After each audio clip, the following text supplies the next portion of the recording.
Iran Israel സംഘർഷത്തിനിടയ്ക്ക് വളരെ അസ്വാഭാവികമായ നമ്മുടെ ഇന്ത്യയുമായി ബന്ധപ്പെട്ട കുറേ സംഭവ വികാസങ്ങളും ഇതിനിടയിൽ ഇപ്പോൾ നടന്നുകൊണ്ടിരിക്കുകയാണ്. ഇറാൻ്റെ തുറമുഖത്തേക്ക് ഇന്ത്യയുടെ 3 നാവിക കപ്പലുകൾ, ഇന്ത്യയുടെ യുദ്ധക്കപ്പലുകൾ എത്തിച്ചേർന്നിരിക്കുകയാണ്.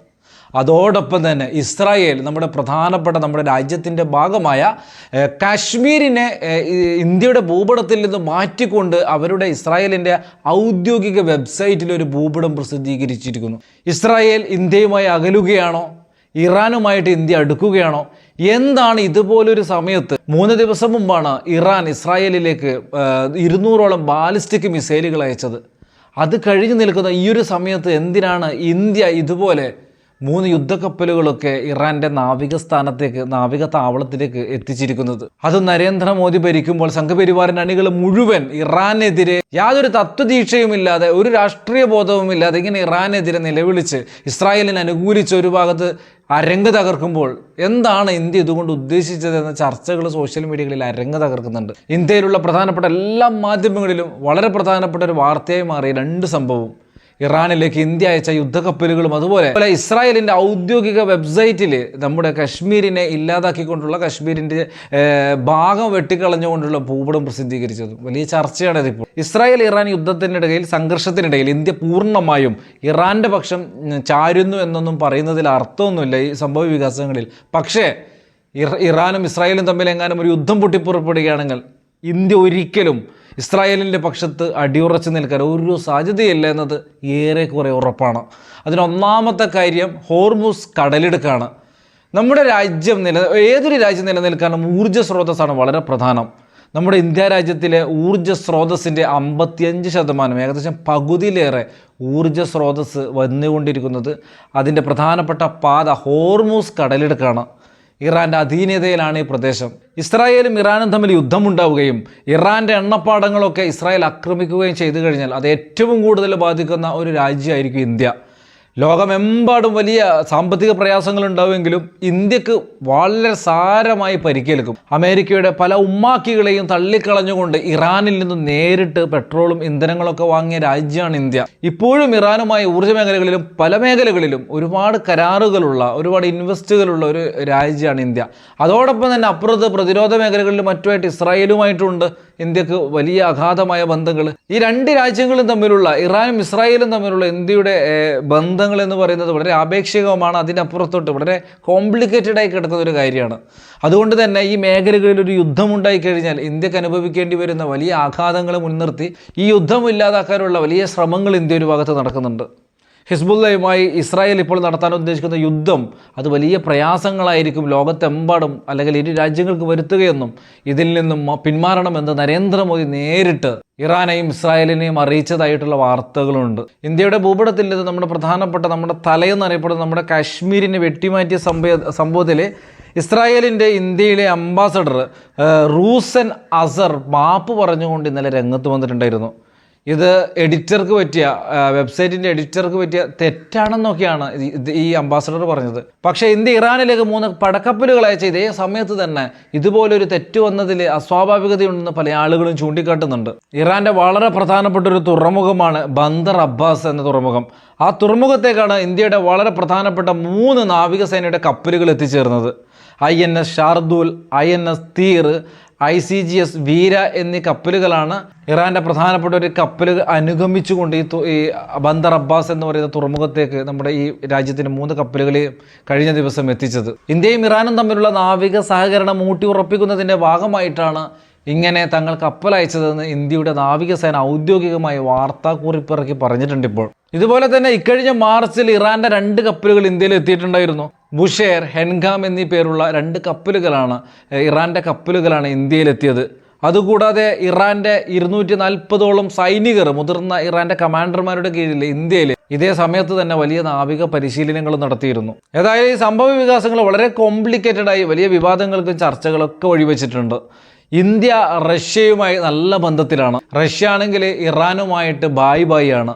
റഷ്യൻ വിദേശകാര്യമന്ത്രി ഇറാൻ സന്ദർശിച്ചതിന് തൊട്ട് പിന്നാലെയാണ് ഇറാൻ ഇസ്രായേലിൽ കയറി ഇസ്രായേലിലേക്ക് ക്രൂയിസ് മിസൈലുകൾ 200ഓളം മിസൈലുകൾ അയച്ചത്. അതുകൊണ്ട് തന്നെ നിലവിലുള്ള ഈ സാഹചര്യത്തിൽ ഇന്ത്യ ഒരിക്കലും ഈ റഷ്യയെയോ ഇറാനെയോ വെറുപ്പിച്ചുകൊണ്ട് ഏകപക്ഷീയമായി ഇസ്രായേലിൻ്റെ പക്ഷത്ത് നിന്നുകൊണ്ട് ഈ യുദ്ധത്തിലൊരു നിലപാട് സ്വീകരിക്കില്ല. അതിപ്പോൾ നരേന്ദ്രമോദി അല്ല, ആര് ഭരിച്ചാൽ അങ്ങനെ തന്നെ. നമ്മുടെ നാട്ടിൽ ഈ സാധാരണക്കാരായ വർഗീയവാദികളായ സംഘപരിവാറുകാർ ഇറാനിലുള്ള കുറേ നേതാക്കന്മാരുടെ തൊപ്പിയും താടിയും അവരുടെ പേരും മതവും ഒക്കെ കണ്ട് ഈ ഇസ്ലാം വിരോധം ഒന്നും കൊണ്ട് മാത്രം ഈ ഇസ്രായേലിൻ്റെ പക്ഷത്ത് നിൽക്കുന്നത് പോലെ എല്ലാ കാര്യങ്ങളും ഇസ്രായേലിനെ പോലെയോ അല്ലെങ്കിൽ അതിനേക്കാൾ ഏറെയോ ഇന്ത്യയുമായി നല്ല ബന്ധമുള്ളൊരു രാജ്യമാണ് ഇറാൻ. IS പോലെയുള്ള തീവ്രവാദ സംഘടനകൾക്കെതിരെ മിഡിൽ ഈസ്റ്റിലെമ്പാടും അതിശക്തമായ പോരാട്ടം കാഴ്ചവെച്ച രാജ്യം. ഈ വിവാദങ്ങളൊക്കെ ഒരു ഭാഗത്ത് നടക്കുമ്പോഴും പശ്ചിമേഷ്യ കേന്ദ്രീകരിച്ച് ഇസ്രായേലിൻ്റെ യുദ്ധം രക്തരൂക്ഷിതമായ ഒരു ഭാഗത്ത് തുടരുന്നുണ്ട്. അതിനിടയിൽ നനച്ചിരിക്കാതെ മറ്റൊരു വിവാദവും ഇപ്പോഴും ഉണ്ടായിട്ടുണ്ട്. ബ്രിട്ടീഷ് മുൻ പ്രധാനമന്ത്രി ബോറിസ് ജോൺസന്റെ ഒരു പരാമർശമാണ്, ഒരു വെളിപ്പെടുത്തലുകളാണ് വലിയ ഇസ്രായേലുമായി ബന്ധപ്പെട്ട വലിയ മറ്റൊരു വിവാദങ്ങൾക്ക് ഇപ്പോൾ തിരികൊളുത്തിയിരിക്കുന്നത്. ഈ വരുന്ന ഒക്ടോബർ 10 അദ്ദേഹം തൻ്റെ ഒരു ഓർമ്മക്കുറിപ്പ് പുറത്തിറക്കുന്നുണ്ട്. അൺലീഷ്ഡ് എന്നാണ് ആ ഓർമ്മക്കുറിപ്പിൻ്റെ പേര്. അതിന് മുന്നോടിയായിട്ട് വളരെ പ്രധാനപ്പെട്ട ചില വെളിപ്പെടുത്തലുകൾ അദ്ദേഹം നടത്തിയിട്ടുണ്ട്. 2017 നെതന്യാഹു ബോറിസ് ജോൺസണുമായി കൂടിക്കാഴ്ച നടത്തിയ വേളയിൽ നെതന്യാഹു ബോറിസ് ജോൺസന്റെ ഓഫീസിലെ ബാത്റൂം ഉപയോഗിച്ചിരുന്നു. അങ്ങനെ നെതന്യാഹു ആ ബാത്റൂം ഉപയോഗിച്ച് കഴിഞ്ഞതിന് ശേഷം ബോറിസ് ജോൺസൺ അവിടെ വെച്ച് സംഭാഷണങ്ങളും രഹസ്യ വിവരങ്ങളും ചോർത്താൻ സാധിക്കുന്ന ഒരു ശ്രവണ യന്ത്രം അവിടെ വെച്ച് കണ്ടെത്തുകയുണ്ടായി. ഇതേ സമയത്ത് തന്നെ അമേരിക്കയിലും സമാനമായി ഇസ്രായേലിൽ നിന്നുള്ള ഇതുപോലുള്ള യന്ത്രങ്ങളെ കണ്ടെത്തിയ FBI കണ്ടെത്തിയ സംഭവം ഉണ്ടായിട്ടുണ്ട്. നിങ്ങൾ ആലോചിക്കുക, ബ്രിട്ടനും അമേരിക്കയും ഒക്കെ എല്ലാ കാലത്തും ഇസ്രായേലിനെ അനുകൂലിച്ച് ഈ ഫലസ്തീനികളായ കുഞ്ഞുങ്ങളെയും സ്ത്രീകളെയും സാധാരണക്കാരെയും കൊല്ലുന്നതിന് ആയുധങ്ങൾ കൊടുത്തും ഇൻ്റലിജൻസ് സംവിധാനങ്ങളും കൊടുത്തും എല്ലാം കൊണ്ട് ഒന്നിച്ചു നിൽക്കുന്നവരാണ്. എന്നിട്ടും അവരുടെ രഹസ്യങ്ങൾ വരെ ചോർത്തുന്ന രീതിയിലാണ് നമ്മുടെ ബെഞ്ചമിൻ നെതന്യാഹു എന്ന ഇസ്രായേൽ പ്രധാനമന്ത്രി ശ്രമിച്ചത്. ലബനാനിൽ ഇപ്പോൾ കാര്യങ്ങളൊക്കെ മാറി മറിഞ്ഞ് വളരെ കോംപ്ലിക്കേറ്റഡ് ആയിട്ടാണ് കാര്യങ്ങൾ മുന്നോട്ട് പോകുന്നത്. ലബനാനിലെ സായുധ സംഘടനയായ ഹിസ്ബുള്ളയുടെ പരമോന്നതനായ നേതാവ് ഹസൻ നസ്രുള്ള വധിക്കപ്പെട്ടതിന് ശേഷം അദ്ദേഹത്തിന് പിൻഗാമിയായിട്ട് വന്ന ഹാഷിം സഫിയദ്ദീനെതിരെയും അദ്ദേഹത്തെയും വധിക്കുന്നതിന് വേണ്ടി അതിമാരകമായ ആക്രമണ പരമ്പരകൾ കഴിഞ്ഞ ദിവസം ഇസ്രായേൽ നടത്തുകയുണ്ടായി. അദ്ദേഹം കൊല്ലപ്പെട്ടു എന്നുള്ള അഭ്യൂഹങ്ങൾ വരെ ഇപ്പോൾ പുറത്തു വന്നിട്ടുണ്ട്. പക്ഷേ അതേ സമയം തന്നെ അതിർത്തിയിൽ ഹിസ്ബുള്ള കഠോരമായ യുദ്ധത്തിലാണ് ഇസ്രായേൽ സൈന്യവുമായിട്ട്. അതിനിടെ ഇറാഖിൽ നിന്നും ഇന്നലെ വന്ന 2 ഡ്രോണുകളിൽ ഒരു ഡ്രോൺ പതിച്ച് ഇസ്രായേലിലെ നോർത്തേൺ ഭാഗത്ത് തമ്പടിച്ചിട്ടുള്ള ഗോലാൻ ബ്രിഗേഡിലെ 2 സൈനികർ കൊല്ലപ്പെട്ടു.